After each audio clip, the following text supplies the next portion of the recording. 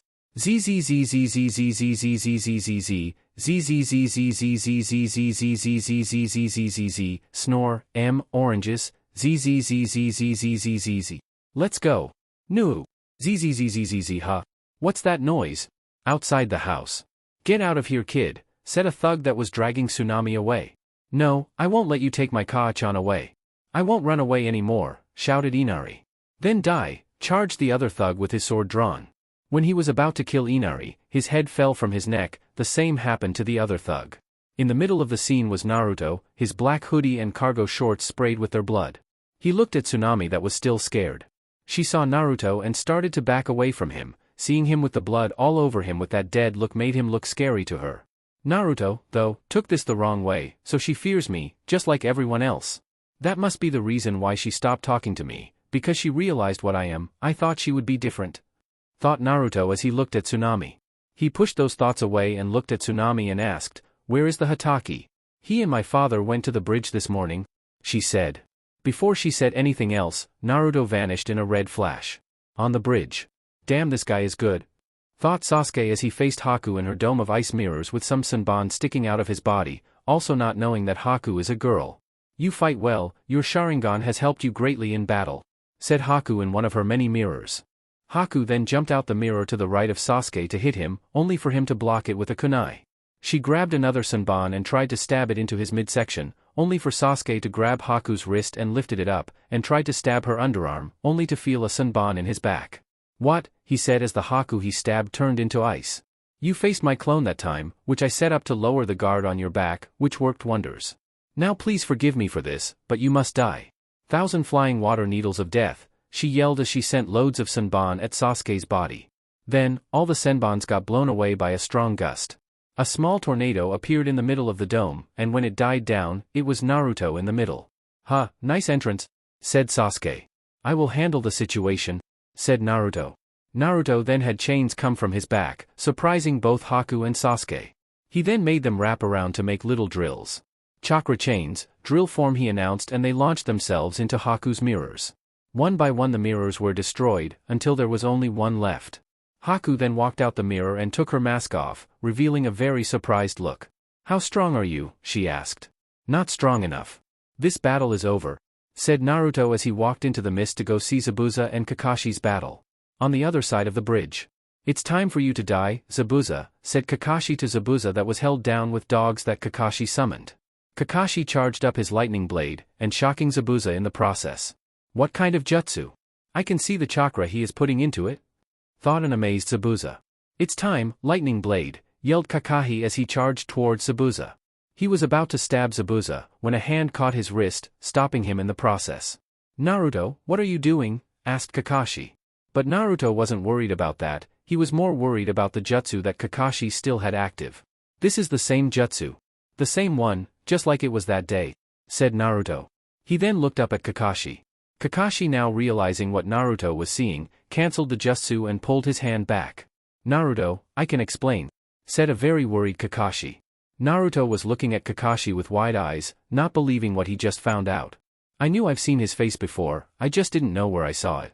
But now that I know, it makes me hate him and Konoha more than ever, he thought.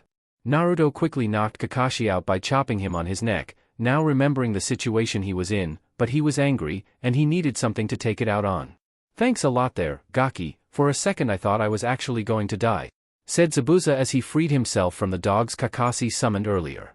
He then released his mist jutsu to reveal Haku and Sasuke walking over, Sakura still protecting Tazuna, and the mob of thugs on the other side of the bridge with Gato himself, clapping. Wow, I can't believe that you're still alive, Zabuza, those leaf ninjas failed to kill you. But that's alright, my thugs will kill you now and take over wave, permanently, laughed Gato and his cocky thugs. Naruto, remember when I said that you could kill later? Asked Kurama from his mind. Yes, said a very angry Naruto. Have fun, was all she said. I shall, yelled a now crazy Naruto as he charged towards the mob, claws now equipped on his hands. Kill him first, show them who's boss around here, yelled Gato to his thugs as they also charged towards Naruto. Kill them all, yelled a finally crazy Naruto. Tazuna, Zabuza, Haku, Sasuke, and Sakura could only watch as Naruto tore through the crowd of thugs with his claws. One after one the thugs would lose body parts and they would be thrown all over the bridge, with Naruto in the middle of it all, having the time of his life. Naruto ran towards a group of thugs that were trying to get away from the demon boy, and without hand seals, Naruto casted a jutsu. Futon, uphill current, he yelled as the group of thugs were then launched into the air. Futon, downhill current, he yelled again and the thugs were then caught into two powerful crushing wind currents that were killing them with the pressure. Naruto then brought both of his palms together, die, and the thugs' bodies exploded from the pressure of the two currents, blowing the body parts everywhere on the bridge. Futon uphill current, he yelled and all of the other thugs, including Gato, rose from the ground and into the air. Futon, tornado killer, he said and watched with a mad smile as a tornado was formed and inhaled all of the thugs and the wind blades cut through all of them. When the jutsu was cancelled, it was raining blood in the area that Naruto was in, and he was taking it in with a true smile on his face. This feels so good, even better than what it was 6 years ago, thought Naruto. He then thought about what Tsunami and the old lady in the village told him. You're a good boy, Naruto. Their voices rang through his head, but he kept smiling. No, I'm not, I'm a bad boy, I am, though, a good demon, he thought as he threw what Tsunami said about him away. She didn't seem to care about him these last few days, so why should he? Kurama was hearing these thoughts with a smile on her face. Good, I've successfully gotten rid of Tsunami, she said to herself. Naruto then ran off the bridge to Gato's hideout, there was still more people to kill. He did it. He killed Gato, screamed Tazuna in glee, already forgetting what Naruto just did. I have to go tell everyone, he said as he ran back into town. Sasuke, Sakura, Haku, and Zabuza was still staying in the same place they were at the beginning of the massacre. That boy is too strong, but I'm glad to have him as an ally, I thought Gato. Deep in Forest Gato's hideout. Naruto ran into the hideout, killing everyone he saw, and was having so much fun. So much red covered the walls and it looked good to him. He continued this until he ran into the only ninja in the hideout. You, stop there. I shall destroy you and bury you alive with the help of Ranmaru, yelled Raiga Kurasuke, the owner of the twin thunder swords, Kiba. Die, lightning ball, he said as he sent a ball of lightning from his swords. Move out of my way. Tamed winds, said Naruto as he sent an invisible blade of wind through the jutsu and sliced the man and the innocent boy on his back in half. Naruto then stopped his tyranny for a couple seconds as he looked at the twin Kiba swords, and sealed it into a seal on his arm and continued to kill everyone there. 20 minutes later. A now calmer Naruto stood in front of Gato's open vault of money, as he killed everyone in the hideout. He then looked at all the gold in the vault, his fox instance now taking over. Shiny gold. he said in wonder as he sealed everything in the vault in a master scroll. He then walked to the bottom of the hideout to see the holding cells revealing people behind them.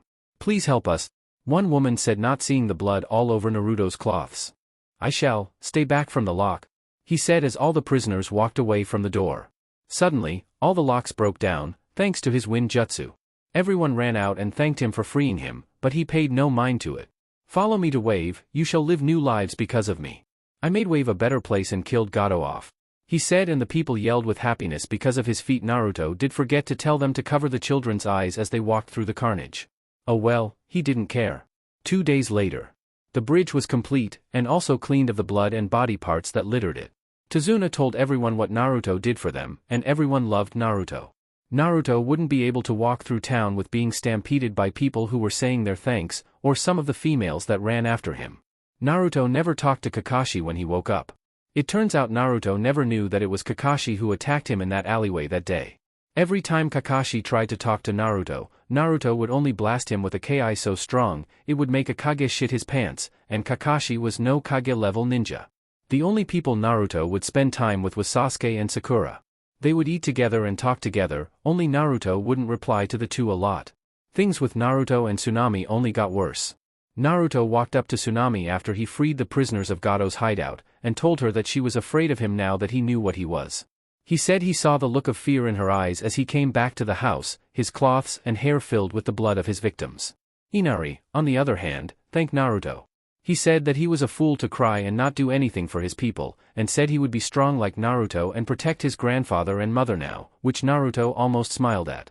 Naruto also gave Sasuke the twin lightning blades, Kiba. He said that it was, surprisingly when dealing with Naruto, a reward for dealing with Haku as he did. He actually congratulated Sasuke, which made Sasuke smile, knowing that he has gotten stronger if Naruto was telling him that. Speaking of Zabuza and Haku, the two stayed in a house in Wave, but didn't let anyone other than Tazuna know this. He told Tazuna his plan to protect Wave, in which Tazuna agreed to. Now Wave was getting ready to properly thank its hero. Middle of town with Tazuna on top of a stage. Ah, testing 1, 2, 3. Can you all hear me? Alrighty, then we're ready to proceed. We are here to thank the person? I mean people, who came to help Wave in its time of need. Without them, we would still be rolling around in our own filth. So introducing our heroes. First, these people. Then a curtain on the left side of Tazuna fell down to reveal Kakashi, Sasuke, and Sakura. Villagers' response. Clap, clap, clap. Who are those people? I don't know. Why is the tall one's hair defying gravity? Boy. Clap. Where the fuck's Naruto? One person yelled. Back to Tazuna. Ah. Yes, thank you for that show of thanks. Now, for Wave's real hero, Naruto. Then the curtain of the right side of Tazuna fell down to reveal Naruto and a man behind him. The man then raised Naruto underneath his armpits, showing him to the crowd. The villagers' response. Naruto. Let's go Naruto. I love you Naruto. I want your baby Naruto. Whoever said that shall die, yelled Kurama from Naruto's mind. You're the best Naruto. Naruto. Naruto. Naruto. Naruto plug, alright Naruto, that's the character that everyone loves. Apparently, the villagers love Naruto a lot. Back to Tazuna. Yes, thank you, Naruto. It's because of you and no one else that Wave is a better place, said Tazuna, basically forgetting about Sasuke, Kakashi, and Sakura, making them all sweat drop. Now please enjoy the festival in honor of our hero, Naruto, yelled Tazuna as everyone yelled in approval. Naruto was looking as this happened, seeing everyone cheer for him, but they knew what he did. He killed so many people, but they didn't care. So why would Tsunami get scared of him after he only killed 2 people in front of her? He didn't understand why. While people were thanking him, saying that he was their hero and that they loved him. Naruto never smiled once, not hearing it from the person he really wanted to hear it from. Tsunami. Next day, on the bridge. Today was the day Team 7 returned to Konaha, and none of the villagers wanted to see Naruto leave, but it had to be done. They were standing on the bridge, while some of the villagers were saying their goodbyes. When they were done, Inari came up to Naruto. Naruto. Thank for everything. I'll keep my promise and to stop crying, honest, he said to Naruto. I'll hold you to it, said Naruto with his regular dead voice. Then, Inari hugged Naruto's midsection, him being shorter than him. I love you, Oni-san, said Inari as he let go and ran away, not wanting Naruto to see his tears. Oni-san, he called me, brother. Thought a wide-eyed Naruto. After Inari left, Tsunami walked up to Naruto, causing him to glare at her, red eyes flashing. She ignored them though and kneeled down to Naruto's height and looked him dead in the eyes. She then leaned in and kissed him on the cheek, leaving Naruto and his team wide-eyed. Thank you, and please understand why I didn't talk to you after you read this, she said as she stuck a piece of paper inside Naruto's hoodie pocket and ran off. Alright team, it's time to go. Say your goodbyes? Said Kakashi, and with waves, they left Wave.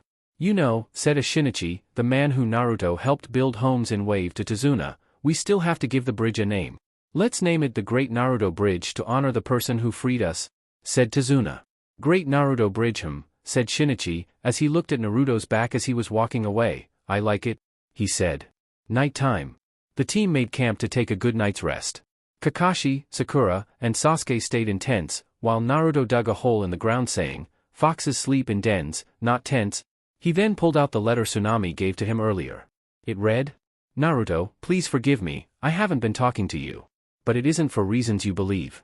5 days ago, you were asleep and the Kyuubi took over your body.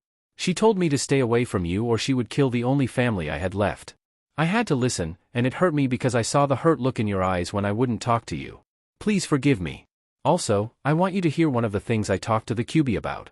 We got into an argument about you, and I said the reason you listened to me was because you could trust me, but that's when the Kyuubi snapped. She said that she wouldn't let anything happen to you because you saved her. You saved her from her own loneliness. You were the only person in the world that she could talk to, relate to. She felt normal around you, she loves you because she fell in love with you, Naruto. You made her fall in love. She would tell you that she saved you from the villagers' attacks, but you did more for her than you realizes. If you two can work out your differences, you two could become true lovers. Please give her a chance. Lastly, you told me that your mother hates you, well let me be your mother. The next time you see me, call me Kaa-chan, not Tsunami. Thank you for reading, I love you, Naruto-kun. Your Kaa-chan. Tsunami. Oi. Naruto couldn't talk as the tears going down his eyes would get into his mouth if he would open it. Naruto then entered his mindscape. Naruto was standing across from Kurama. She was looking at him with eyes that only held love. Everything she said in that letter was true. I told her to stay away. She couldn't finish her sentence as Naruto jumped up and hugged Kurama with everything he had, crying in between her breast. Kurama was surprised at first, but then held on to Naruto with a loving embrace, no pain at all. I love you, Naruto, she said. Maybe I should start to treat him right, like Tsunami said. Thought Kurama. I don't know if I love you or not, said Naruto. Kurama just looked down at Naruto while he was crying. Never mind, if he doesn't love me, I'll just make him. He'll love me sooner more than later. Thought Kurama with a dark smile while looking at Naruto. Chapter 7. Time skip 3 weeks. The team returned the next day to Konaha, and things quickly settled down. Kakashi went to Minato give the mission report, and everyone else went their separate ways. The team would still have missions, just not as big as the Wave mission. Sasuke would secretly train with his new Kiba swords that Naruto gave him in Wave. The team still hated Kakashi, and every time he would ask for forgiveness, Naruto would just turn his head. Now the team were getting ready for a new challenge. East side of Konaha Team 7 meeting place. Naruto was looking at the Chunin exam sheet he would have to sign to participate. He really didn't want to participate, but to have an opportunity to get new allies, he would have to take this chance. Sasuke was looking at the sheet with a flame in his eyes. He would fly through the competition and challenge Naruto, and even though he would lose, he wanted to fight Naruto with everything he had.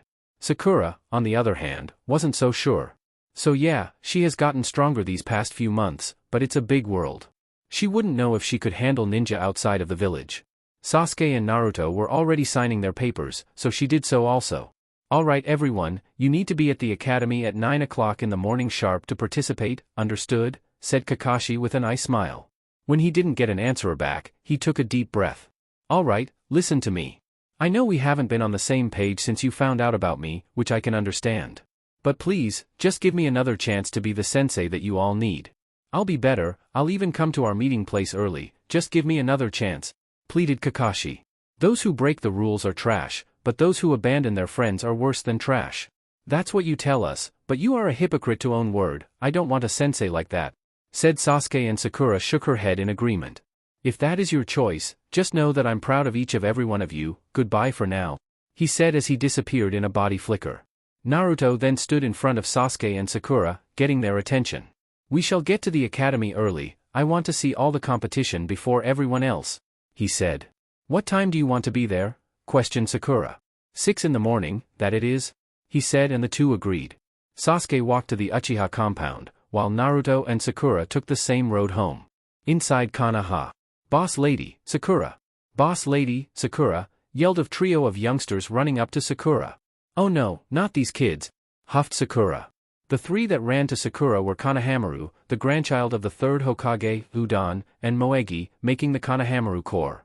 Boss lady Sakura, you're going to play ninja with us today, right? Asked Konohamaru, but Sakura was trying to hush him from Naruto hearing that. Play ninja? Sakura, you are still too soft, playing ninja when you are a ninja, Naruto said to Sakura with a glare that made her shiver. The three academy students then noticed Naruto. It's the demon, they all yelled and hid behind Sakura. Do something about it, boss lady Sakura? Sakura wasn't paying attention to them though. I'm sorry Naruto, they are young and don't know better, please forgive them, she said. Then Konohamaru decided to deal with the situation himself. Take this demon, and threw a rock at Naruto, but it never reached him as the rock was cut up into dust by Naruto's jutsu, scaring the younger children more. I show no mercy to those who attack me, even children, said Naruto, as he was walking towards them with evil intent. Run, said Sakura, as she pushed the children in the opposite direction, running from Naruto's wrath. Konohamaru turned a corner, but hit something, which made him fall down. He was then lifted up from his scarf in a painful way. Hey brat, that hurt, you should apologize, said the boy. Please, let me go.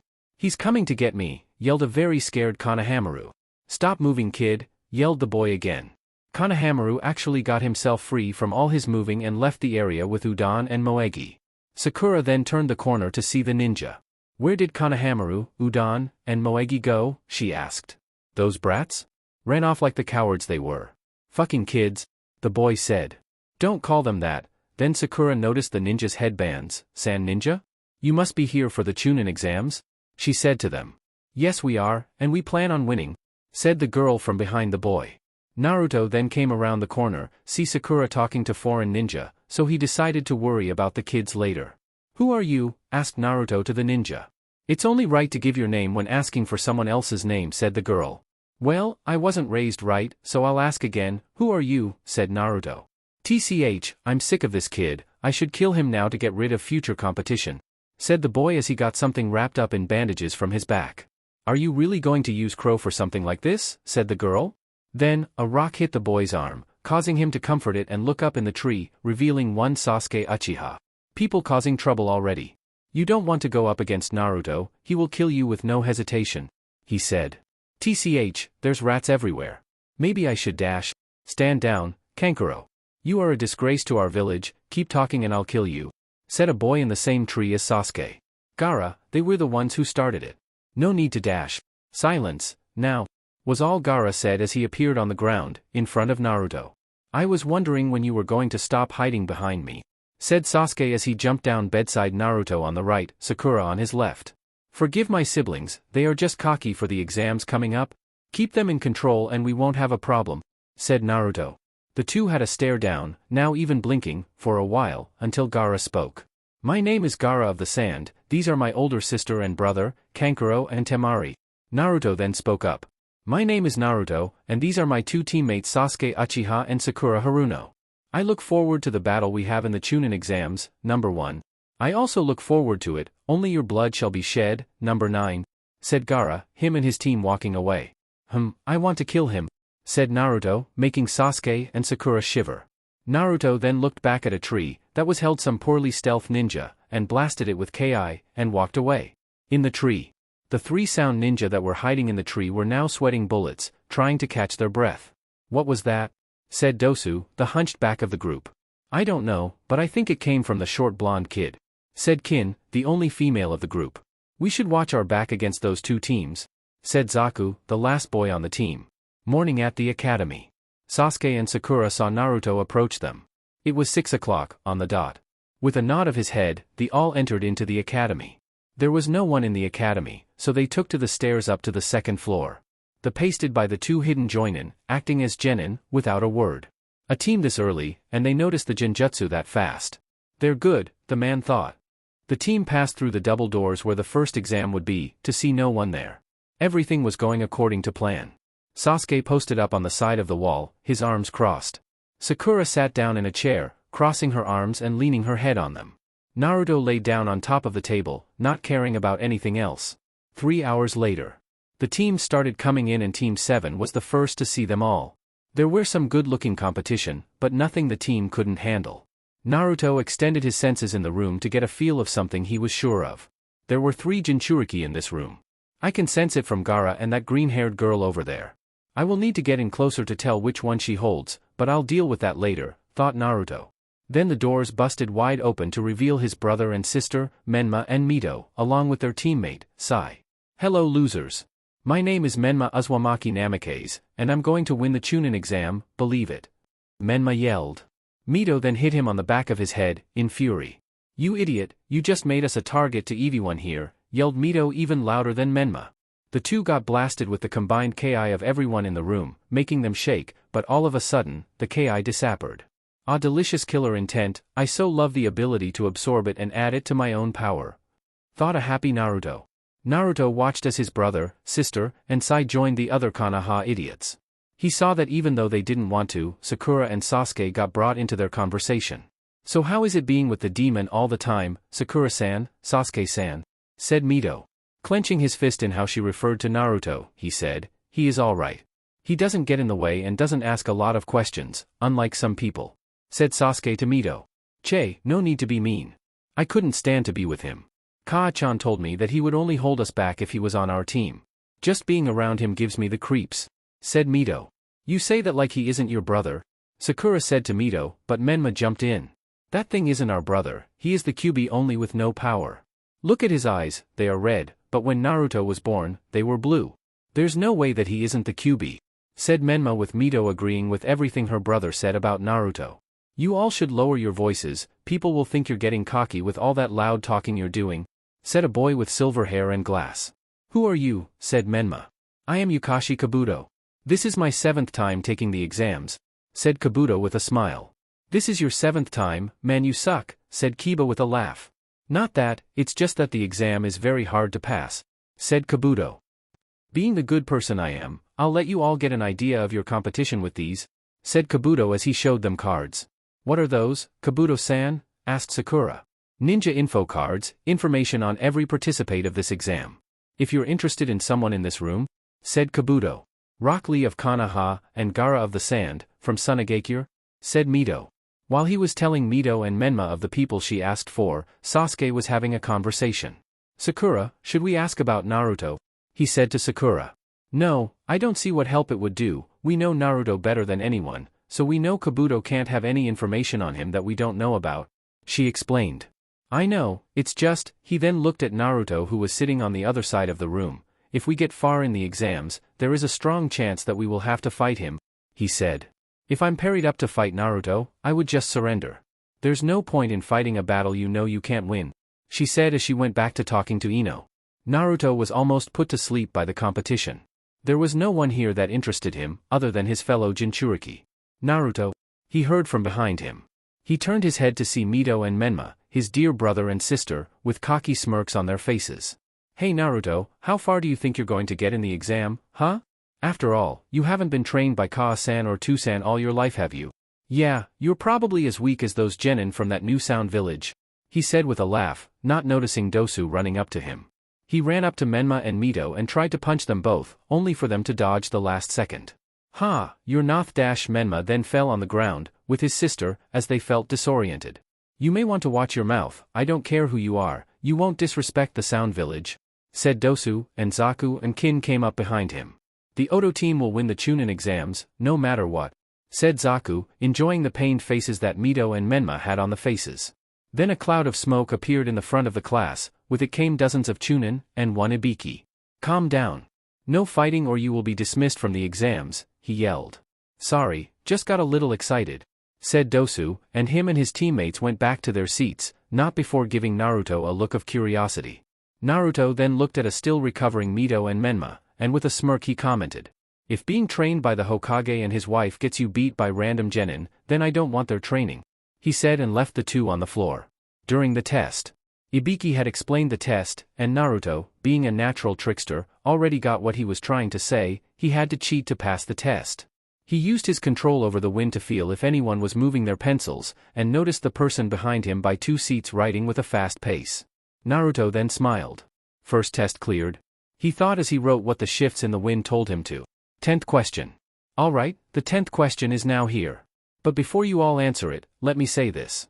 Those who answer wrong will never be able to take the Chunin test again, said Ibiki. What? That's not fair.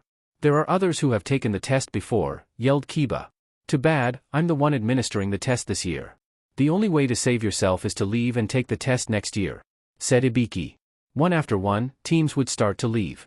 Sasuke and Sakura wouldn't dare raise their hands, or they would probably die from Naruto. After the teams stopped leaving, Ibiki then spoke up. Good, those who are still here have passed the first test? He said, getting shouts of an explanation. The questions on the test are too hard for a genin to answer, so you had to cheat. But if you got caught, you would be sent out of the room. That's why I had Chunin around to see if you all were bold enough to cheat, he said. But then what was the point of the 10th question? Asked Temari. It was to see if you all would take the risk at continue or to go home and take it next year. Only the brave and sneaky would have been able to pass the exam, he said. Then, a window broke open and a figure came through. 2 kunais were thrown into the ceiling to spread a banner that said, "The sexy and single, Anko Mitarashi." Alright, Gakis, I'm your next exam protector. Anko Mitarashi, she yelled. She looked around the room and counted the teams. 52 teams? You're losing your touch, Ibiki-san, she said. He came from behind the banner to talk to Anko directly. We have a talented group this year, he says. That's alright. When I get through with them, I'll cut the numbers in half, she said as some people gulped in fear. Follow me to the next exam area, the Forest of Death, and she jumped out the window. Forest of Death entrance. Welcome to my playground, or the Forest of Death to you. This is where you all shall fight to the death to survive, she said, making people shake in fear. But first, everyone must sign these waivers stating that Konaha isn't responsible for any deaths during this and the other parts of the exam, she said as he started to hand out the forms. After everyone signed them, she continued. Here, you will have a scroll, either heaven or earth, and you need to get another one from another team, meaning you have to fight.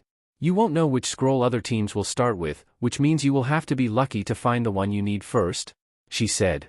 What about food? Asked Choji. There are all types of animals for you to find in the forest, just make sure you kill them before they kill you, said Anko with a smile. And remember, the only rules are, there are none. Use any kind of strategy, sick plan, killing, anything to get to the tower in 5 days, she said, and then ushered the genin to their gates. Once the genin were stationed at their gates, Anko's voice could be heard from the intercom. Alrighty Gakis, the second exam starts now, and the gates flew open. Inside the forest. Team 7 were going through the forest with a fast pace at hand, wanting to get a scroll early. So who should hold the scroll? Asked Sasuke as he looked at the earth scroll in his hand. Give it to Sakura? Said Naruto. What? No. You should have it, Naruto. You're the strongest of us all, so isn't it the smart choice for you to have it? She said. Yes, it is. But me and Sasuke have been doing the heavy lifting for a while, so you hold it, he said. Sasuke then threw the scroll to Sakura's shaking hands. Alright, if you want, she said as she put it in her ninja pouch. The team came to the ground when Naruto told them to. What is it, Naruto? Asked Sakura. I need to take a pee, he said as he started to pull down his cargo shorts. Sasuke and Sakura turned around quicker than ever. EWWW. Naruto. I don't want to see that, said Sakura with a shout. The team then felt a presence in the area, and some kunai was thrown at them, but were cut into little pieces, thanks to Naruto's wind jutsu. A masked mist ninja then charged at them, but before he could get into 10 feet of the team, his head rolled off his shoulders, and landed in front of Sakura. Ew. No, she said as she covered her eyes, but was too late as the image was in her mind. I am finished, said a happy Naruto. He never killed someone while peeing before. Naruto, you knew that he was following us, didn't you? That's why you stopped to think that we dropped our guard, said Sasuke to Naruto. I'm glad Sasuke got what I was doing, Sakura only screamed. How useless, he said, making her feel bad about screaming like a fangirl again. The team were walking on the ground, when there was a major blast of wind towards them, forcing them to use their chakra to stay to the ground. What's going on? Yelled Sasuke, as he turned his Sharingan on. I don't know, yelled Sakura. The wind died down to reveal a Kusa ninja with long black hair and crazy grin on her face. Let's play, shall we? she said. You too. Focus, this person is stronger than Zabuza, I can feel it. Stay on your guard, stated Naruto, causing the two to focus on their target. Oh, ordering the two around? I guess you're their leader, but aren't you the demon of Konaha, said the Kusa ninja, trying to mess with Naruto's head. Yes, I am, and I'll kill you if you don't take me seriously. I show no mercy, especially when no other Konoha ninja are around to report me, said a calm Naruto. Yes, but we shall see. After this, she yelled and blasted the team with Ki, only for it to be absorbed by Naruto. Using your Ki won't help you here. I can absorb Ki and make it my own power, said Naruto, surprising the Kusa female, and Sasuke and Sakura, never knowing about this power Naruto had. I see, interesting, said the Kusa ninja. Now have some back, yelled Naruto as he blasted some Ki at the Kusa ninja, causing her to freeze up. What? How can a genin have such a strong Ki even strong enough to make me scared?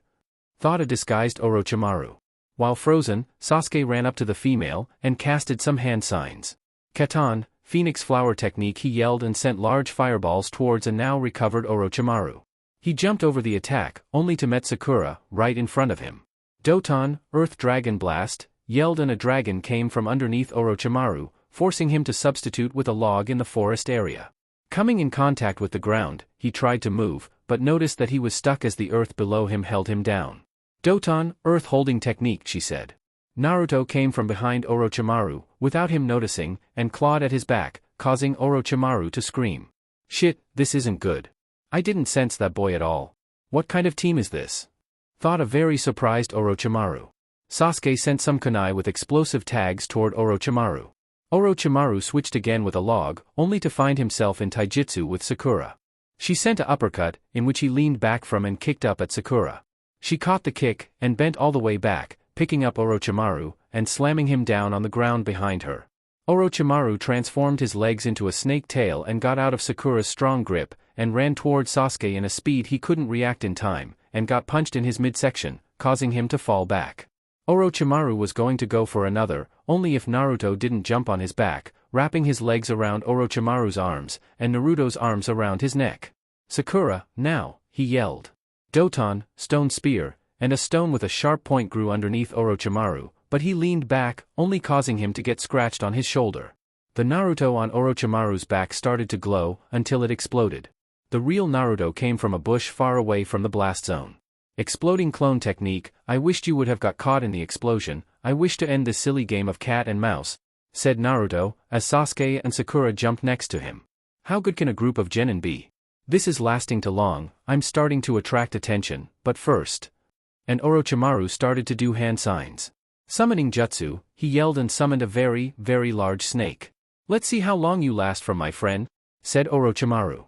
But then Orochimaru felt the air behind him change, so he jumped up to see his snake being cut up by an unseen force. When he landed on a tree branch, he saw his whole snake cut up. What? How did this happen? He yelled. He looked over to see a smirking Naruto. I told you, I show no mercy, he said. Orochimaru was speechless. Even he couldn't do something like that, and even do it that quick. My god, that boy is far stronger than me, he thought. So he pulled off his fake face and sat down on the branch he was on. Well, if I were to continue this battle, I would lose. So first, I congratulate you, you stood up against the snake Sannin, Orochimaru, he said as he looked down at their surprised faces. I came here for reason, to give the Uchiha my mark, he said while looking at Sasuke. What mark? Asked Sasuke. Well, my curse mark, of course. If you let me give it to you, you are a couple more steps at finding your brother, Sasuke, said Orochimaru. Itachi, said Sasuke with wide eyes.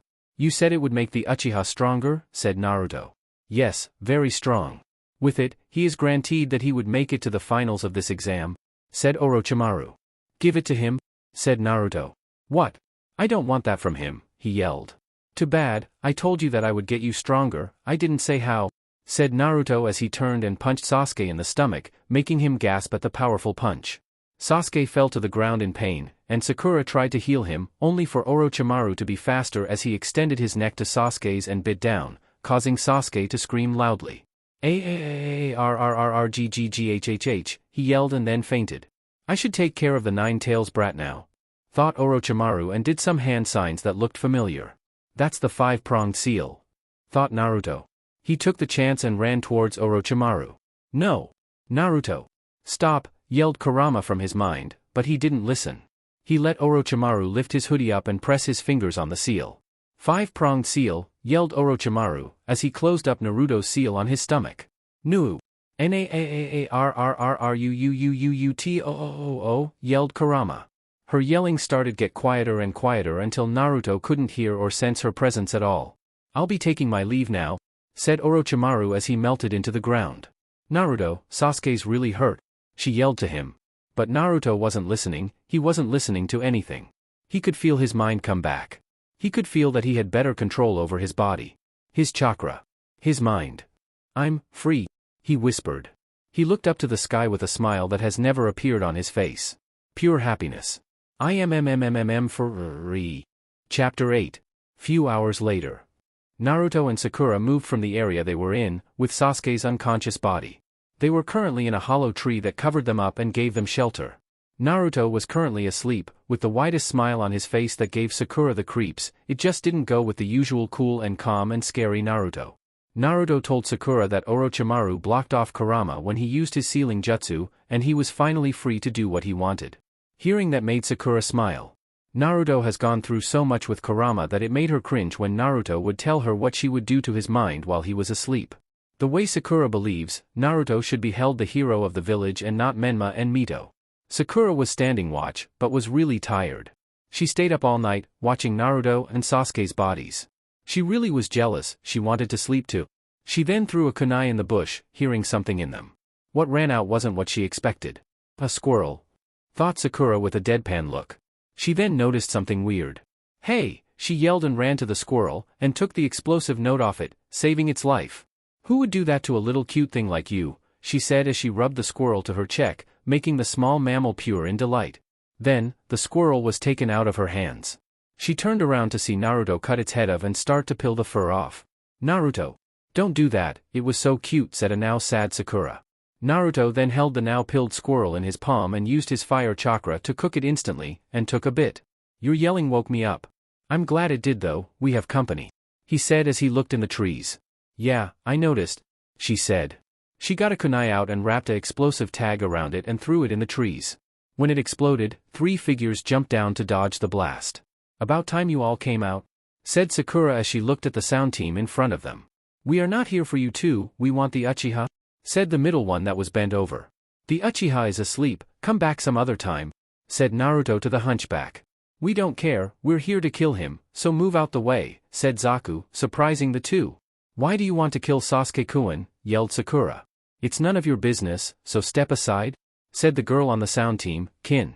My teammate is my business, said Sakura in defense. It seems you don't want the easy way out of this, so we'll just take care of you now, said Dosu.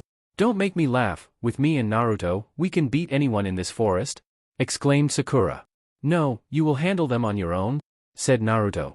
What, why, yelled Sakura. Because, me and Sasuke have been doing most of the fighting during our missions, you just stood behind. This time it is you on your own. And if you fail, Naruto then pointed at Sasuke, I'll let them kill Sasuke, he said as he sat down by Sasuke, picking his nails. Please, Naruto, don't do this, she pleaded. Shouldn't have been talking shit, he said. Sakura huffed at him, and turned to her competition. If I play my cards right, I could beat them all. Just stay on your guard, don't get cocky, thought Sakura. You're going to have this little girl fight us. What a joke, we should just Zaku didn't get to finish because of Sakura, burying her fist into his stomach, making him be blown back into a tree. Kin, don't be dumb like Zaku, attack with caution, he said as he rushed at Sakura.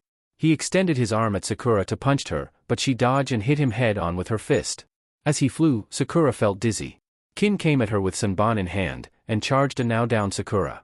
What she didn't expect was for Sakura jump up and kick Kin in her legs, making her fall to the ground. Sakura then stomped on top of Kin, both legs on Kin's arms. You're done, Doton, earth holding technique, she said as earth came from the ground and wrapped around Kin's legs, arms, and midsection. You all think you're going to kill Sasuke-kun. Well, you're dead wrong, she yelled with a fire at her eyes. How did you disable my technique? Asked a recovering Dosu. I don't know what you did to hurt my ears, but I healed it quickly with my mystical palm technique, letting me heal wounds instantly. I'm your worst opponent, said Sakura. She had 1 down, 2 to go. Forget you. Decapitating airwaves, yelled Zaku as he pointed his blasters at Sakura, and sent a large wind blast towards Sakura. Doton, Earth Dome Technique, yelled Sakura as a dome of earth covered her, protecting her from the wind. This wind was nothing compared to Naruto's. Damn, we can't get to her, said Zaku. Yeah, but we should go help Kin out, said Dosu as he walked towards the still trapped Kin. About time. This hurts. I can't believe a fangirl is this strong, said Kin. But before Dosu could free Kin, hands came from under the ground, and pulled Dosu to the ground, his head the only thing showing. Sakura then came from the ground, coughing a little. I always hated that, she said to herself. What? How did you do that? Yelled Dosu and Zaku. You all lowered your guard when you couldn't see me, but that didn't mean I couldn't see you too, she said. Zaku was getting mad, this little girl was toying with them. It was embarrassing. I'll kill you now, yelled Zaku as he pointed his hands at Sakura.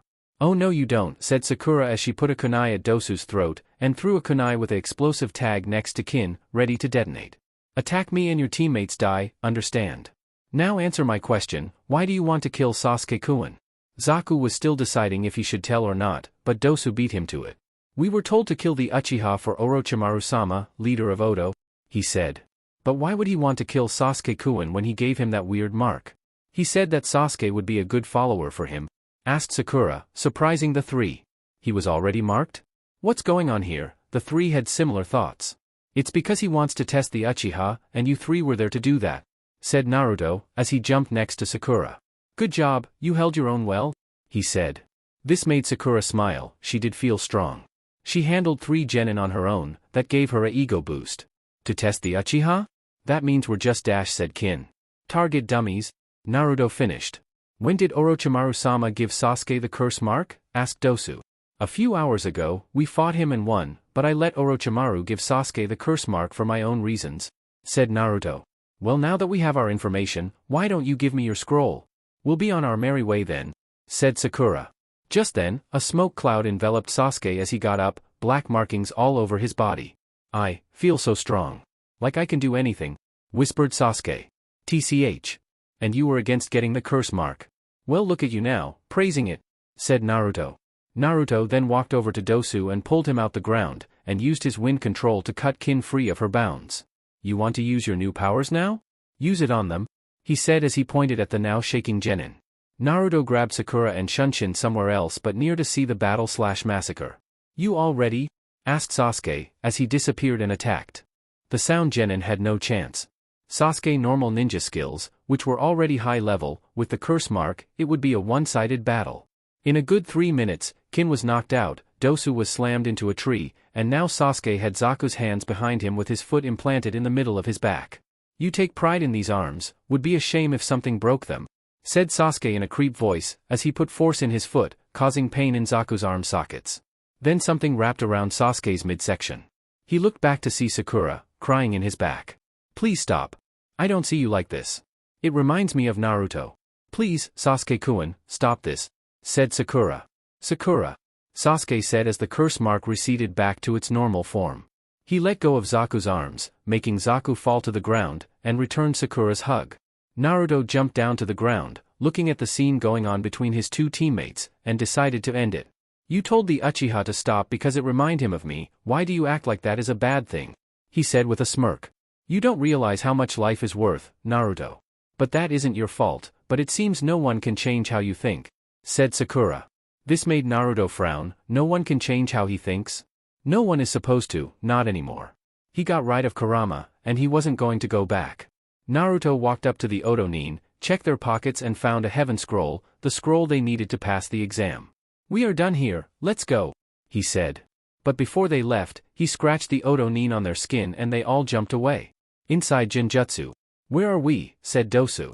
I don't know, all I remember is getting destroyed by Sasuke, said Zaku. Let's look around then, see if we can find anything, said Kin. There's no need, said a voice. The tree looked back to see Naruto, his hands in his hoodie pockets, his body in a slouched position. You're that kid? Said Dosu, tensing up, ready for a fight. Calm yourself, I am not here to fight, only to talk, said a calm Naruto. Well then tell us where we are, yelled Kin. We are inside my Genjutsu, Fox Illusion, Fox Den meeting. It allows me to make every one of you to come into the same dream, and to talk only, which is what I want to do with you 3, said Naruto. Talk about what? Asked Dosu. I want you three to join me, said Naruto. Join you, the three said at the same time. Yes, join me. You saw how Orochimaru used you like he did. You're nothing to him, he said to the genin. No, that's not true. Orochimaru said that he would take care of us, never leave us alone, said Zaku. What he said is lies. If it wasn't for Sakura, you all would have been dead, and Orochimaru knew that. He knew the power of that seal. It was more than enough to handle you, said Naruto. You say join you where? Said Dosu. I am starting a new village in Nami no Kuna, the land of waves. There is where you will get stronger, and get revenge. You won't have to worry about how you will get a meal, or if you are going to die the next day. Because of my training I am going to make you strong as S-class ninja. What you see my teammate do to you was only a couple months, but years under me, and think of what power you would have, Naruto said as he walked around the team. How would you get to train us in Wave when you are a part of Konaha? Asked Dosu. I am leaving Konaha soon, and I will send you to Wave with my Hiraishin. I already have someone over there. Have you ever heard of Zabuza Momochi, the demon of the mist? Asked Naruto. You recruited him also? Asked a surprised Zaku. Yes, and he and his daughter are there in Wave getting stronger, not worrying about people trying to kill them for a bounty. So what do you say? Stay with Orochimaru and in some time soon you either die or he uses you for his experiments, or you join me and become stronger than you believe. Your choice, said Naruto. I'm in instantly said Kin. What? Kin, are you sure? Asked Zaku. Yes, I can feel that we can trust this boy, and he is right. Orochimaru casted us out, he doesn't need us. But that's the thing, he doesn't know about this, that we're going leave Odo, can tell all about the invasion and Orochimaru's plans? Said Kin. Invasion, said Naruto. Few hours later. Team 7 jumped down on the ground. In front of them is a pond. Naruto, what are we doing here? Asked Sakura. I need to take a bath, said Naruto. What? We're so close to the tower though, take a bath there, yelled Sakura. No, I do not know if the tower has a shower, so I will take my bath here, said Naruto.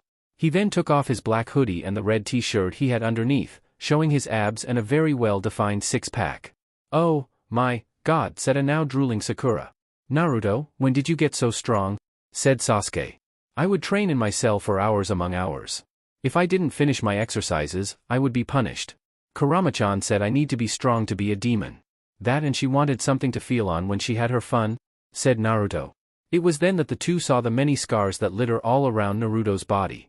Naruto, sadly thought Sakura. How much have you gone through? Did the Kyuubi mess you up that bad? Thought a sorrowful Sasuke. The two then saw Naruto start to move on to his cargo pants. Sakura turned around, not wanting to be unfaithful to Sasuke, and Sasuke turned around not wanting to be outshone in the downstairs area too. In the trees. The team weren't the only ones in the clearing. There was a team that held the Jinchuriki of the seven-tailed beetle, Fu. She came from Takigakure, a small ninja village. The people there hated Fu, she had no friends, no family, no one loved her, no one accepted her Biju, Chome. Chome took care of Fu during her childhood, and taught her some things as well. Chome and Fu were each other's best friends. Fu's teammates, on the other hand, didn't like Fu at all. What made it worst was that the two were beautiful girls that were also strong. The first girl, Aiko, was a lovely girl. She had stunning brown hair, and a round-shaped face, and bright blue eyes. She had an almost tan skin color, that went with her hair well. She wore a back shirt, that hugged her midsection very well, with a small open brown jacket that stopped right below her breast. She wore black leggings and blue sandals, making her look amazing. Amaya, the second girl, was just as pretty. She had long black, smooth hair, stop at her back. She had midnight black eyes, that went well with her hair. She wore a zipped-up black jacket and black pants, black sandals, completing her look. But for her love of black, she had the most purest color of white for her skin color.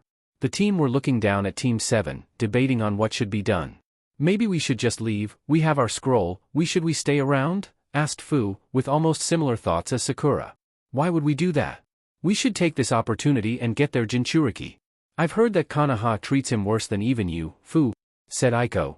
If we were to make that Jinchuriki switch to our side, we would be heroes, said Amaya. That, and he does look really good, said Aiko with a blush. Then they saw Naruto take off his hoodie and shirt, revealing his abs. Oh, my God, the three said, just like Sakura. Oh, okay. And new plan. We make the Jinchuriki come with us to Takigakure, and then we make him ours. We can share him, said Aiko. Share him, said Fu. Not you, Fu. Me and Amaya. Who would want you? She said. While the two were discussing their plan, Fu was hurt. No one likes me. Instead of capturing him, I should take this opportunity and run. I could stay in the forest or something. But I really want to get away from these two. And what they're planning, it could suck. After all, I have also heard of the things people have done to that Jinchuriki. It makes my suffering look like child's play. Maybe I should get to know him better and at least give each other someone to relate to, thought Fu. The girls continued to watch Naruto bath, with enjoyment in their eyes, but Fu was the only one who saw the scars, which made her cringe. Then, when Naruto was done, him and his two teammates left the area, to go to the tower. The Taki team following also. The tower. Inside the tower, the team read the scroll on the wall and figured out that they need to open the scrolls. When they did, their old teacher, Irika Umino, came out. Hey guys, he said with a smile. Irika-sensei, said Sakura. Yeah, it's been a while. I see you three have gotten better as well. It's only noon on the second day and you're already finished the second exam, congratulations, he said. Naruto just looked while his old teacher talked. He never was close to Irika. Irika never did nothing to him, so he was neutral in Naruto's book. After they got done talking, Irika instructed the three to a room for them to stay in until the fifth day. Cafeteria. Naruto got a plate of food and sat down. He wasn't with Sasuke and Sakura, the two said they wanted to sleep in a bed and shower before they ate, which was good with him. He could eat in peace. He then looked at the food he got and noticed that he got some deer meat, just like how he did in Wave. Tsunami, KK, no, Kaa-chan, thought Naruto as he referred to Tsunami as she wanted him to in the letter that she gave him. He started to eat, but then two females came up to him, with a look in their eyes that Kurama used to have when she was feeling herself. There goes my peaceful supper, thought a now aggravated Naruto. When they sat down in front of him, he noticed their heads' bands signified that they came from Takigakure. Hello there, Mr. Jinchuriki, said Aiko, as she moved some hair out of her eyes to make herself look good. Why were you spying on me in the forest? Said Naruto, going straight to the points, surprising the two. You knew, said Amaya. Yes, I could sense you staring at me, which is why I wanted to know why would you do something like that, questioned Naruto. Well, before we get to that, I want to introduce ourselves. I'm Aiko, and this is Amaya. We wish to make a deal with you. Which is, said Naruto as he started to eat his food. We want you to come to Takigakure with us, said Amaya. Why would I do that, said a bored Naruto. So you can get away from Konaha. We've heard what they done to you, it's not right. You must be so alone, not having anyone to talk to, spend time with, said Aiko, then she put her hand on top of Naruto's. Why would you stay in a place that hates you? You're a ninja for a village. You help Konoha bring in money, and the way that thank you? Putting poison in your food, said Amaya. How would you know about the life of a Jinchuriki? Asked Naruto. We have heard around that you're treated badly here, it's inhumane, said Aiko. Then, the two walked on the side of the table that Naruto sat at, and sat down beside him. We could help you, and together, you can be loved in Takigakure, appreciated for what you do, Aiko said. And if you do? Amaya then slid closer to Naruto and put her mouth close to Naruto's ear. Me and Aiko can be your first friends to. She whispered and put Naruto's earlobe in her mouth. The two were messing with Naruto, but Naruto was still focused on his food. Granted their seduction skills were superb, it wouldn't work on Naruto. Naruto then looked up to see the Jinchuriki that he sensed in the first exam was there, far off, looking at what was happening at Naruto's table.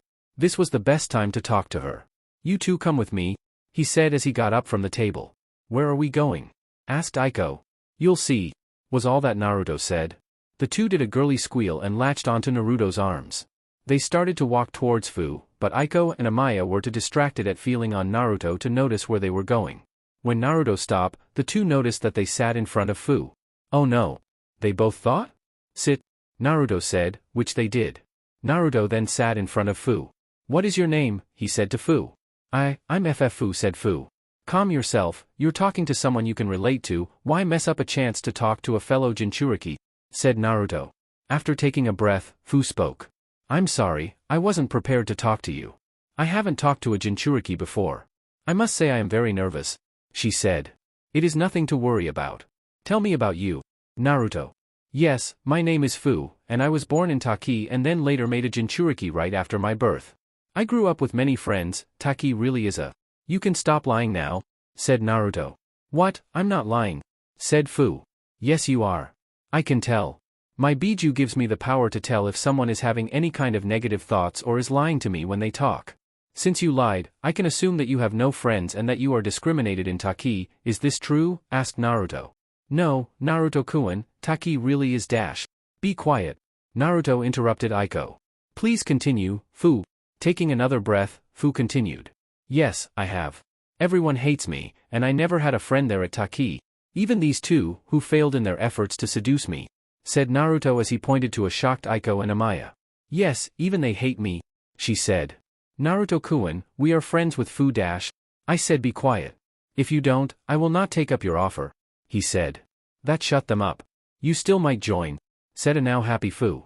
Yes, but I must still think about such things.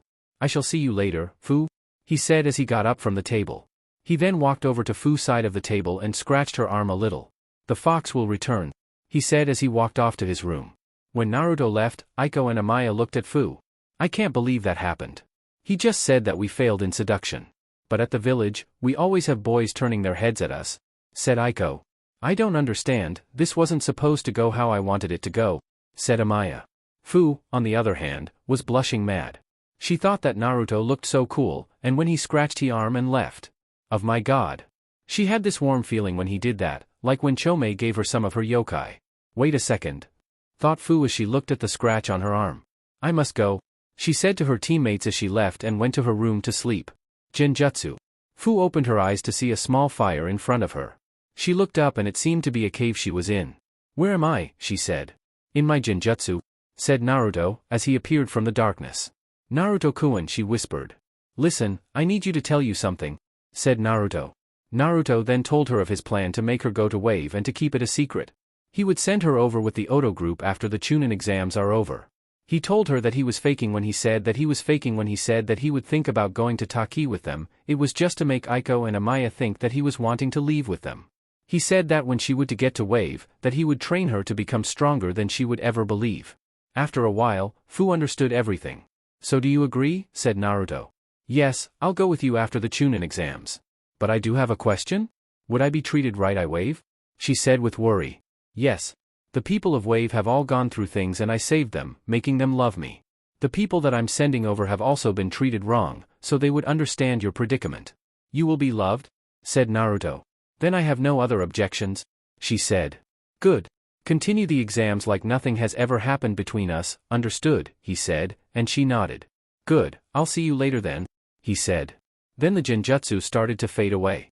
Naruto's room. Naruto woke up after talking to Fu. Fu told him that she got along with Chome, and that they had a good relationship, something Naruto couldn't understand. Naruto lifted up his shirt to see the seal was still in place, and then went to sleep.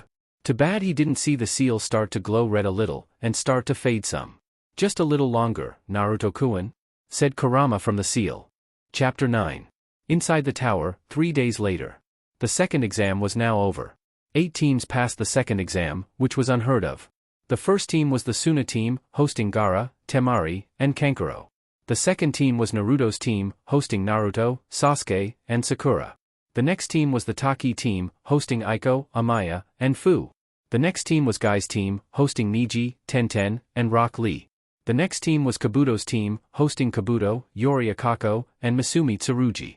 The next team was Kurenai's team, hosting Kiba and Akamaru, Hinata, and Shino.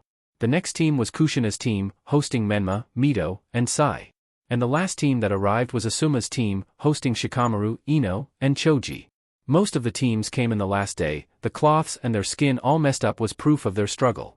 Naruto's team, however, was at 100% capacity and ready to fight. The 3 spent their time outside, getting some sun, sleeping, eating, and the process repeated itself.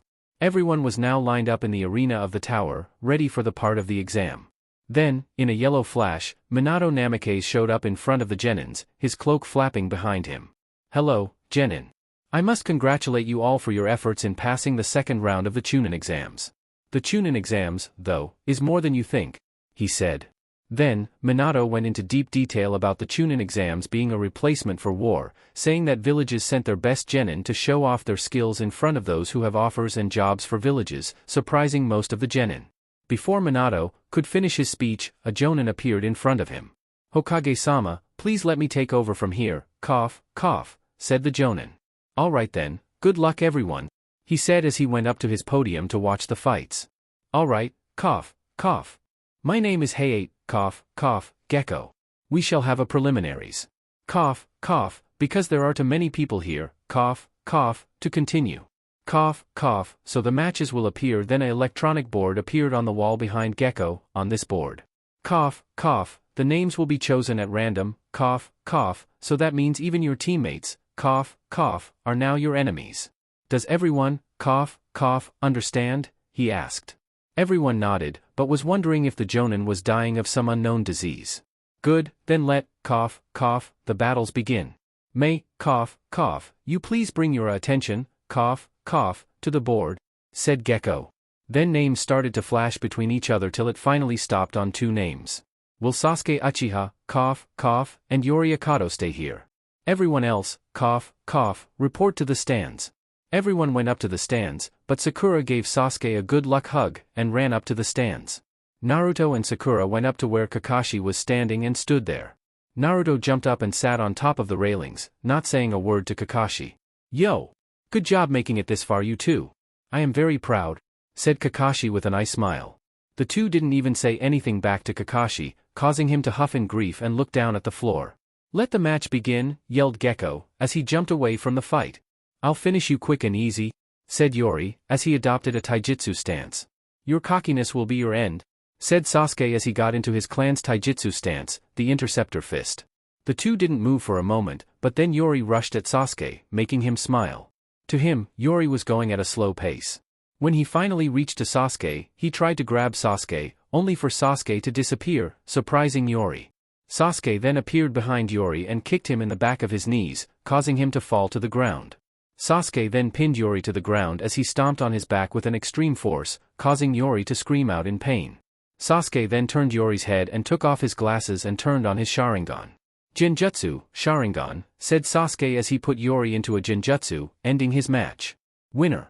Sasuke Uchiha, cough, cough, said Gecko. Sasuke then walked up to his side of the stance with the rest of his teammates. Kakashi looked at Sasuke and smiled. Great job, Sasuke. I've taught you well, he said. TCH, you haven't taught me anything, Sasuke said to Kakashi with a glare. What? Said a now surprised Kakashi. He couldn't continue as the board chose the match. Zaku and Shino, cough, cough, please come down to the floor, said Gecko.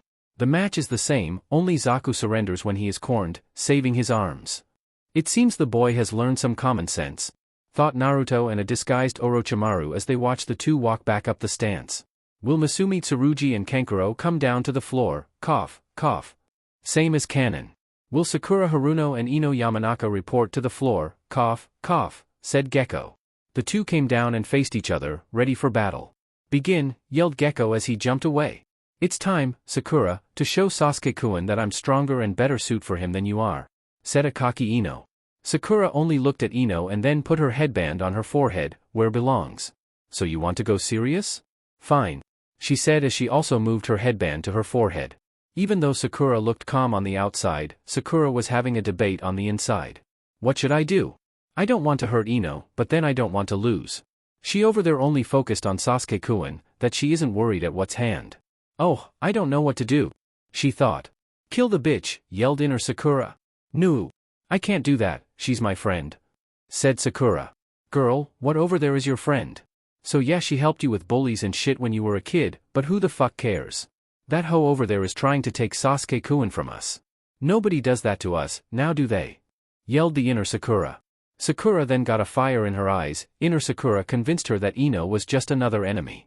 Nobody touches Sasuke-kun other than MMMMMMMEE, thought a now crazy Sakura.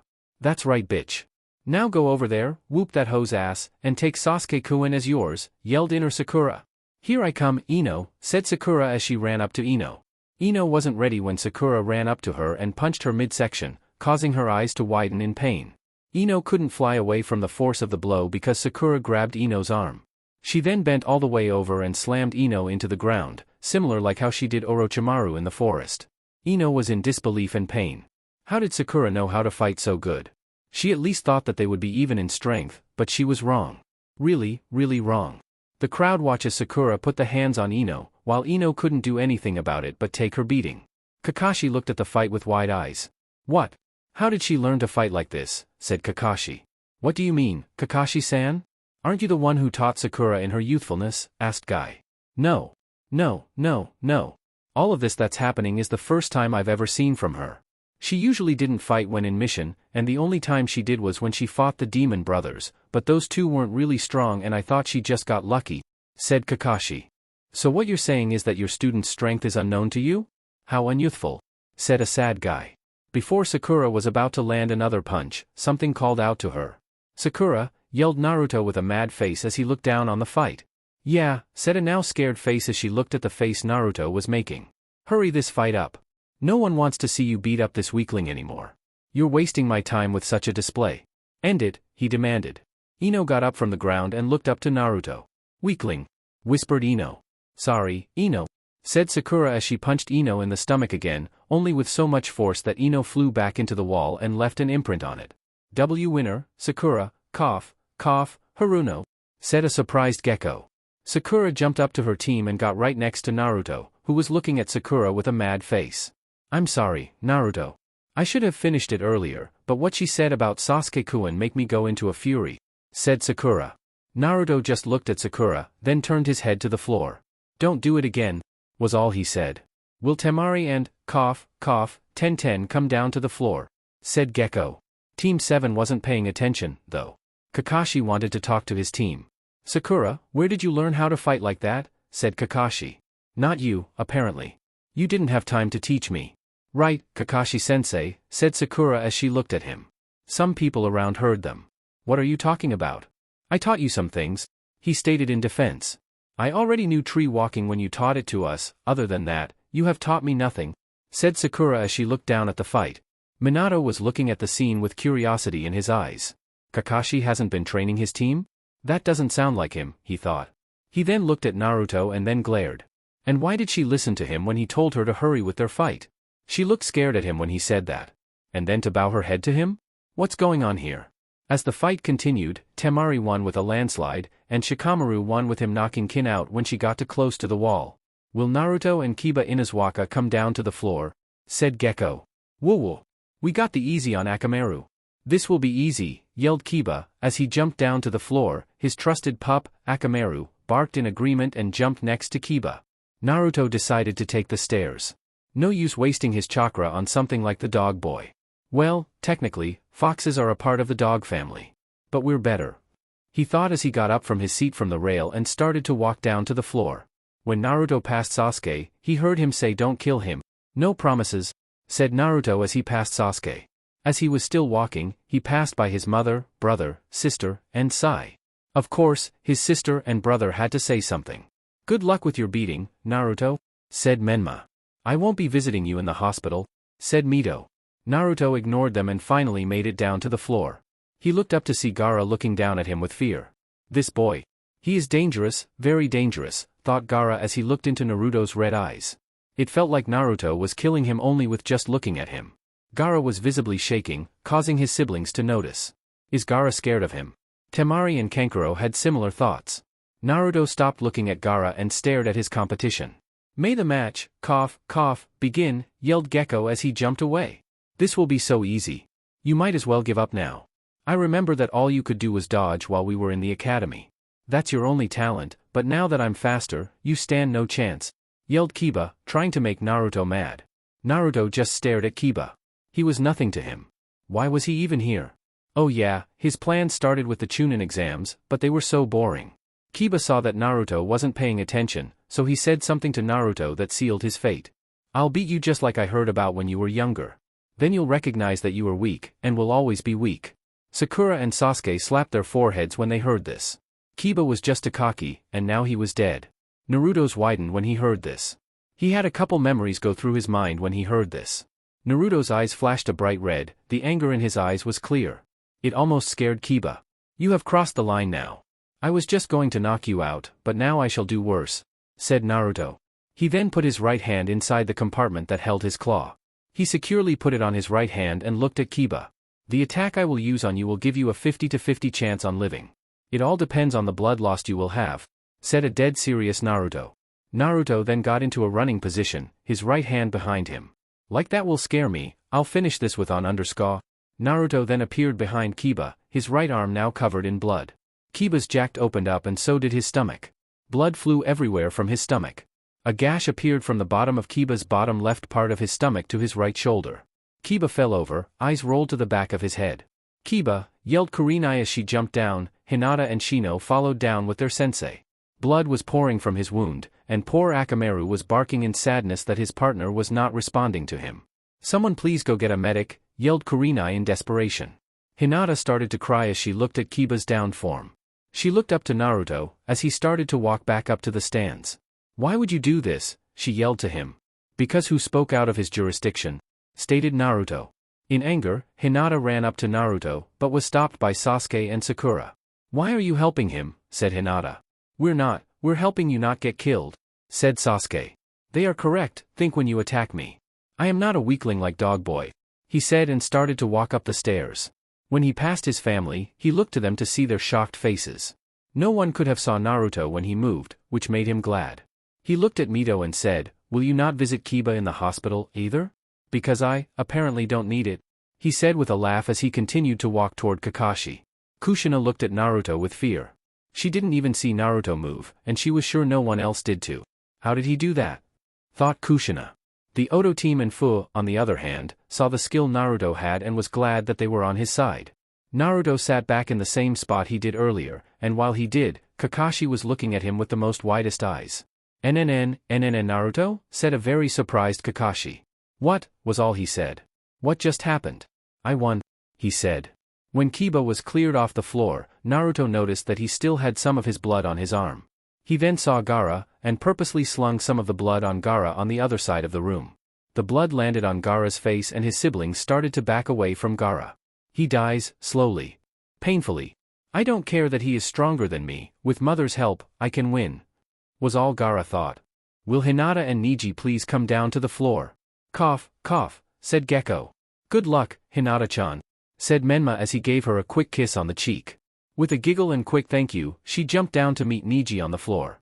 "It's time to show you, Neji, that I am ready to save our clan from the bird seal cage. I show you by beating you in this match," yelled Hinata. "Hump, like you will change a thing. Just because your fiancé is the fourth son, doesn't mean a thing. The Branch family will always be like the way it is, and if someone were to change that, it most certainly won't be you," yelled the angry Neji. In the stands, Sai turned next to Menma. "Menma-kun, what are they talking about down there?" he asked. "As you may know, I am going to marry Hinata in the future, but it isn't just because of love. I shall marry her to have more of an influence in the Hyuga clan, and change their ways in treating the Branch family. Neji, on the other hand, doesn't believe Hinata or I can do it. He believes that we are too weak to do such things, but Hinata will prove him wrong in this fight," said Menma with a smile of belief. "The girl shall lose," said Naruto, loud enough for everyone to hear. "What? No, she won't. She will finally beat Neji and prove how strong she is to him and everyone who put her down," said Menma. Naruto turned to Menma with a strange look. "Who are you trying to convince? Me, or yourself, because you know how strong she is and it isn't enough. I can feel her chakra level and it won't be enough to win. That is just stating the facts, she will lose," said Naruto with a monotone voice. "Shut up, she'll win," said Menma, as he grit his teeth toward Naruto. Hinata heard the conversation between the two brothers and smiled. Menma believed in her. Now she knew she wasn't going to lose. "Let the match, cough, begin," said Gekko as he jumped away. Same as canon. Menma watched as Neji hooped Hinata's ass up and down the arena. "This wasn't supposed to happen," he said as he gripped the bars of the railing.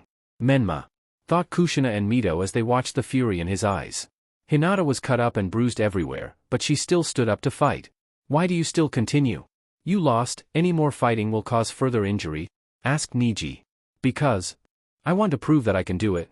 To let those who believe in me know that I can hold my own," she said, but then a glob of blood came out of her mouth from her past injuries.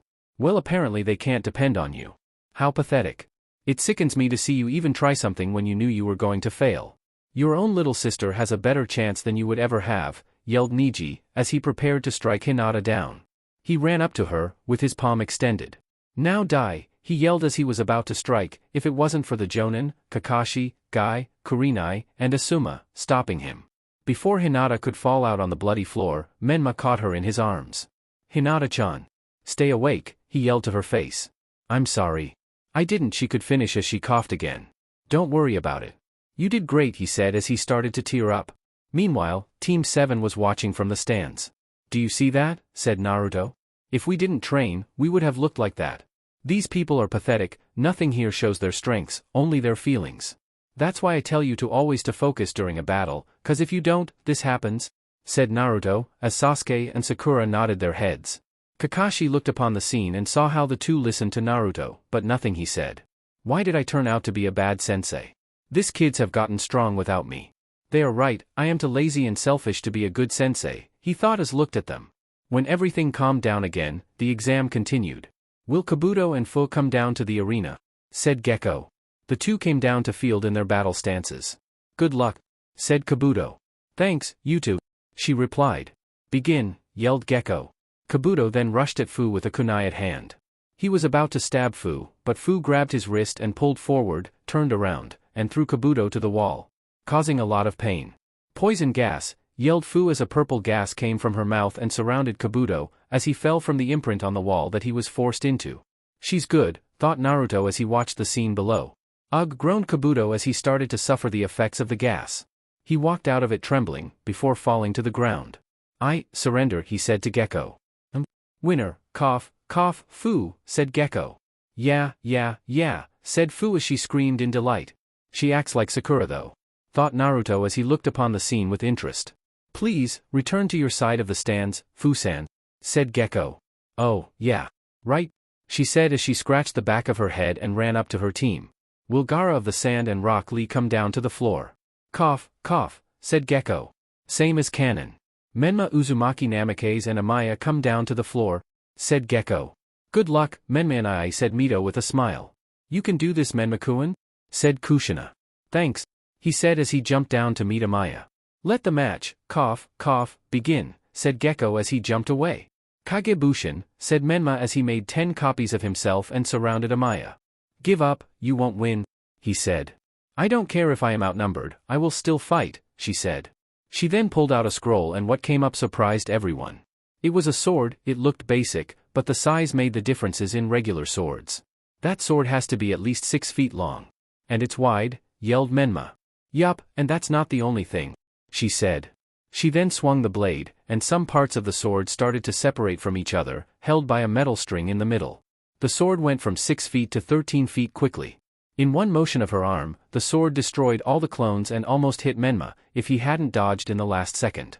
The sword is the same as the one Hibana Dyaida had from Deadman Wonderland, please look up to understand more. My sword is a hybrid between a sword and a whip. Its name is Snake Scale. I have taken many of my opponents by surprise with this sword, so don't underestimate me," she said with a smile. Noted. I'll just have to do something different then," he said to her. "Kagebushin," he said as he made 5 copies. "This again. I guess you haven't learned yet," she said as she readied her weapon. "I'm doing this for a reason," he said as the clones rushed at her. She swung her sword, which came apart as a whip again and went towards Menma. Menma went under the attack as his clones held the sword down. Menma then started to form hand signs. "Right-un, twitching limb," he yelled. He sent his lightning chakra to his hands, and ran towards Amaya. He then touched Amaya's arms, causing them to shock, making her scream. Menma then kicked her in her midsection, making her fall back. "Ugh, you brat. You'll pay." She then stopped as she noticed that she couldn't feel her arms at all. "What did you do?" she asked. "I sent my chakra to your arms' muscles and nerves. I made them so numb that you won't move them for a while. Surrender now," he said with a smile. "Grr. I surrender. No point in fighting now, I depend on my sword too much," she said in defeat. "It was a good match. Your sword really is unordinary.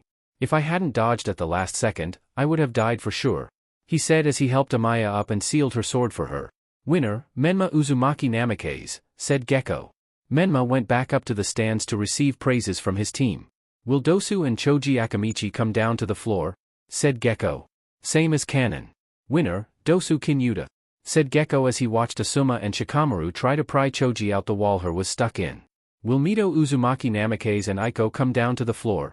Mito and Aiko glared at each other as they readied themselves for the battle ahead. "Begin," yelled Gekko. Mito and Aiko rushed at each other in taijutsu.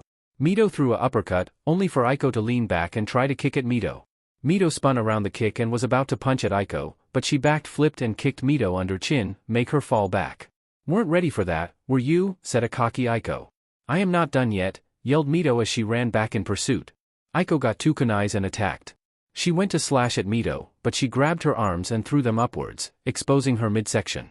Mito attached there, but Aiko dropped down underneath her kick, and tried to stab her beneath her thigh, but it felt like she was wrapped up in something. She looked down to see her arms and lower body. Chakra chains in effect, said Mito as she lowered herself. But how? Trailed Aiko, but she saw some chains come from Mito's back and went underneath the ground and came back up from behind her, constricting her body. I yield, she said. Winner, Mito Uzumaki Namikaze, yelled Gecko. Good job, Mito-chan, yelled Kushina to Mito when she made it back up to the stands. She was then smothered in Kushina's hug. Keika'a-chan. Will all the winners of the preliminaries come down to the floor? Cough, cough, said Gecko. They all came down and he brought a box with a hole on the top. The box holds numbers that will match you up for the finals. Cough, cough, any question, said Gecko. Yes, I wish to not participate for the finals, said Sai. Why Sai? You worked this hard too, though, said Menma. I know, but I feel as if I am the weakest here. That, and I didn't fight in the preliminaries, so it doesn't feel right. I am glad that I made it this far, I am ready to quit, said Sai. Are you, cough, cough, positive, said Gecko. Yes, said Sai as he moved up to the stands. Well then, cough, cough, everyone else may choose. When everyone has a number, call then out in order, said Gecko. As everyone got one, the matches were stated. 1 said Naruto. 2 said Gaara. 3 said Mito. 4 said Sasuke. 5 said Shikamaru. 6 said Temari. 7 said Fu. 8 said Sakura. 9 said Kankuro. 10 said Shino. 11 said Niji. 12 said Menma. 13 said Dosu. Gecko wrote the matches on a blackboard and turned to the genin. The matches will proceed like this. Cough, cough, round 1, Naruto vs Gaara of the Sand. Cough, cough, round 2, Mito Uzumaki Namikaze vs Sasuke Uchiha. Cough, cough, round 3, Shikamaru Neru vs Temari of the Sand. Cough, cough, round 4, Fu vs Sakura Haruno. Cough, cough, round 5, Kankuro of the Sand vs Shino Aburama. Cough, cough, and round 6, Niji Hyuga vs Menma Uzumaki Namikaze. Dosu Kinyuta will have a later fixed match. The Hokage will take it from here, said Gecko as he jumped back as Minato stepped forward. Congratulations on making it this far. The finals of the Chunin exams will be held in 1 month from now, said Minato. Why not have it now? Asked Temari. Because your opponent has seen you moves. The month will give you time to train and learn new moves to get the advantage on your opponent. Now to explain how the finals will work, said Minato.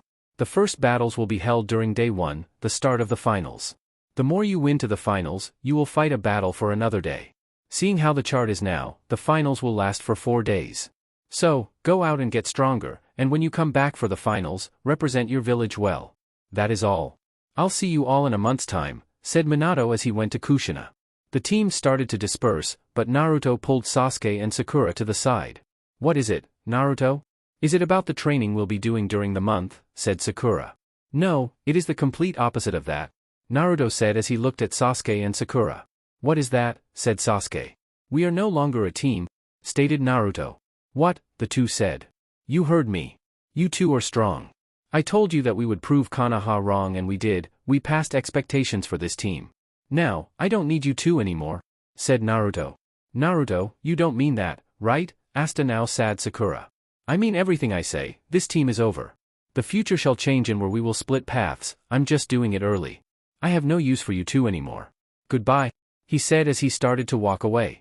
Naruto, said Sasuke as he looked at Naruto's retreating form. Naruto, said Sasuke as he ran up to Naruto. By this time, he was turning the corner. Sasuke went around the corner and placed his hand on Naruto's shoulder. So you just say that you don't need us anymore, and walk away?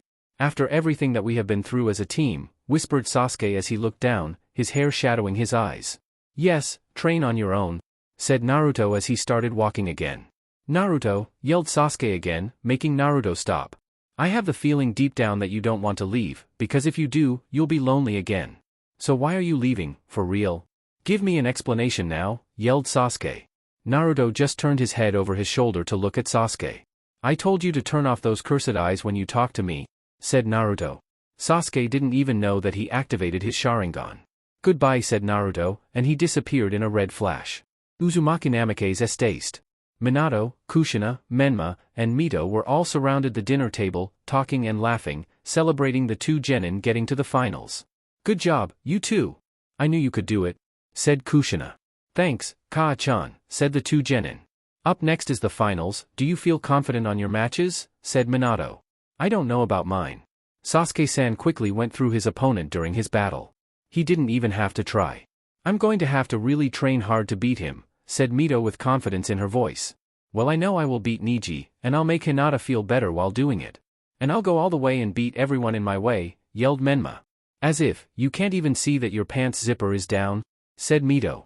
Everyone else laughed at Menma, causing him to be embarrassed. The family kept talking and partying. It was a happy time in the household of the Uzunamake's family.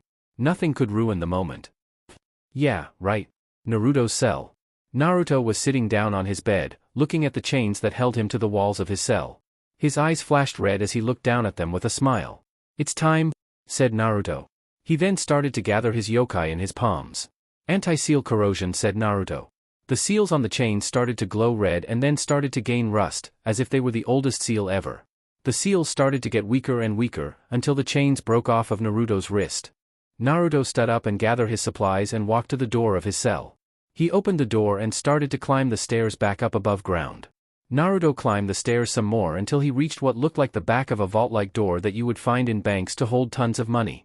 Naruto put his hand to the door and channeled his yokai to the door. Anti-seal corrosion? He said again. His yokai started to eat away at the seals until they were all gone. The vault door then came open. How fun this shall get, he said as he headed towards the exit, free from the seals that hindered him. Dining room. The family heard a big thud from somewhere in the house. What's going on? Said Menma as he looked around. You know, you two aren't the only ones who made it to the finals. I should be celebrating too, right? Said Naruto with a cocky smile on his face as he turned the corner from the hallway to the dining room. Naruto. How did you leave your room? Said Minato, as he used the word room instead of cell because of Menma and Mito were present. Simple, I busted out of there. Your seals were too weak for me to hold, said Naruto. He then grabbed a plate of food and sat down at the dining table. So this is how it feels to sit at a dining table? I don't like it, but I think it's you guys messing up my first time at a table, said Naruto. He started to eat his food. How? Those seal are unbreakable. How did you do it? Yelled Kushina, as she stood up from the table. Naruto just looked at her for a second and said, This food is good. I must commend you for your skill in the kitchen, Kushina, said Naruto, ignoring her question. Stop changing the question and answer me, yelled Kushina as she slammed her hands into the table. I ate the seals away with my yokai, simple as that, he said as he continued eating. You destroyed a seal with the same thing it's supposed to suppress? How does dash? I don't time to play 20 question. I shall tell you what's going to happen during the finals, said Naruto, grabbing everyone's attention. Naruto cleared his throat and looked at Menma and Mito. If you two face me in the finals, I shall kill you, he said. What? Everyone at the table. You can't do that, they're your siblings, yelled Kushina. Did you really just say that? When have those two ever treat me like their older brother? When have you or Minato ever treat me like a son, said a calm Naruto. When she heard this she continued. Because you're a demon? She said. You held both the Kyuubi soul and chakra when you were a Jinchuriki, does that make you a demon as well? He said to her. That made her shut up. But you are right about one thing, I am a demon. Well, half, said Naruto. What do you mean? Said Minato.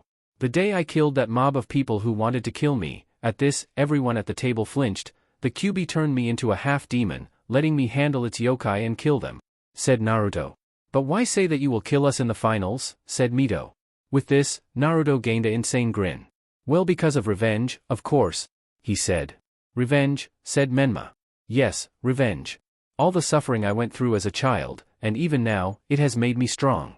All the beatings, torture, stabs, glares, and the discrimination I had to deal with. It was all because of you, said Naruto as he pointed his finger at Minato. I was never born a demon, you made me one. Because of you, I had to deal with the villagers' hate, and then I was casted away where I didn't see the light of day for 2 years. And then when the Kyuubi would mentally torture me, said Naruto. What? Said Minato as he looked upon Naruto with surprise. Yes, I haven't gotten this strong by myself. The Kyuubi tricked me into opening the seal one day, and she gained control of my mind. She could do whatever she wanted to me, and I couldn't do anything about it. Do you know how it feels to not even control your own body? To not have any control over your own thoughts? Your mind? The Kyuubi would train me day in and day out in my mindscape, and if I didn't do right, Naruto's insane grin just got larger, the torture would begin. The room started to get filled with Ki, freezing the family as they saw a red hue start to surround Naruto. Inside my mind, I would be tied down to a table, and the Kyuubi would have a sick joy into finding what she found so attractive to me, why she liked me so much. Was it my attitude? My outlook on life? My hatred for my own family, said Naruto. The chakra around Naruto started to form into a fox, smiling down at the family, making them even more scared. She would do whatever she wanted to me, and no matter how loud I screamed, and no one would hear me. Because you locked me in a cell, for a reason I had no choice to choose in order to live, yelled Naruto. He then looked straight at Kushina, knowing this was going to hit her the hardest. And let's not even get started on the rape? Naruto whispered, but everyone heard. Rape, said Kushina, as she looked upon Naruto. Yes, rape. Kurama-chan was so obsessed with me, that she would even rape a little boy. The first time it happened was when I was 9, and then I only got worse. Days, I wouldn't be able to wake up, because of the things that she would be doing to me. How she would rape me until I almost lost my mind by the pain I would be going through, but she would only heal me, saying that her mate didn't need to be a vegetable. For years this went on, but you all don't care. You just make fun of me, hate me, alienated me. Don't you think you all deserve punishment? Na are you to whimpered Kushina. She was now crying her eyes out, realizing what she had done. When I got on a team of genin, I then find out that my sensei, my own sensei, was one of those who hurt me. He put a fucking lightning blade through my shoulder. But I don't go to a hospital.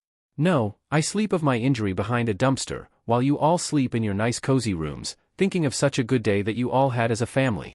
He said as Naruto then started to cry, but his insane look was still on his face. What was so different about me than my siblings, tell me? He yelled to Minato and Kushina. Naruto. I didn't know that you went through that. I realize my mistake, but please, don't take it out on Menma and Mito, said Minato with a sorrowful look in his eyes. No, they shall die if they fight me. Mito may be lucky, and just lose to the Uchiha, but he'll destroy her, but I can kill her later. But you, he said as he pointed as Menma. You have the biggest chance to make it to the finals, and you will fight me, and you will die. And you know what's the best thing? You know I can. You saw what I did to Kiba. None of you even saw me move. I'll have no guilt in tearing you to pieces, yelled Naruto, as Menma looked at Naruto with the most afraid face upon him. Naruto, he said. In the forest of death, you wouldn't believe who I met in there. Orochimaru, the snake Sannin, of all people, he said. What? Said Minato. Yes, I faced him. And I had him running for the hills. If I can defeat a Kage-level ninja, then I can for sure defeat a minor genin, yelled Naruto. Naruto then calmed down, the Ki retracting back into his body. Simply, I can tell you this. You messed up when you abandoned me. I have no morals, killing doesn't affect me negatively, causing pain brings me glee. But I could have turned out differently. I could have been the proud child of the Yellow Flash and the Red Death, but I only became the demon of Konaha, the plaything of the villagers, ninja and civilian alike. But now, I step out from hiding my power, and I shall destroy, he said. Naruto then rose from the table and started to walk towards the exit. Please don't go Naruto and I yelled Mito. I know I haven't been the best sister, and I know I hurt you so much, but let me make it up to you. Something. Anything. Please, she said as she put her hand on his shoulder, only for some red chakra in the form of a fist punch her dead in her stomach, causing a glob of blood to come out of her mouth, but she stood still. Naruto-chan, please. Kaa-chan is sorry. I shouldn't have treated you like that, after all, I held the same thing for longer, but I wasn't treated like a demon. Please give us another chance. We can change the villagers' minds about you together, said Kushina with a sad smile, not even worrying about the gasping Mito. I do not forgive, nor show mercy, he said as he walked towards the door. He then stopped in front of the door and turned towards Minato. Here is a fun fact, Minato. Did you know that you failed in your attempts to seal the Kyuubi's chakra into Menma and Mito, he said. What do you mean, said Minato. You thought you sealed 50% of the Kyuubi's chakra into Mito and Menma, but you actually sealed 50% of the chakra of the Kyuubi and you sealed the soul of it in me as well. Menma and Mito only have 25% of the Kyuubi chakra in them. But those two are praised for holding the chakra, while I'm hated for hold the soul. TCH, what a joke, he said. Naruto was about to grab the door handle, but smiled as he got an idea in his head as he turned to the trembling family. See you at the finals, a slaughtering will occur there, he said. He then vanished. In a red flash. Konoha's forest. Naruto was outside in the forest, walking towards an old mansion, going to get another ally in his plan.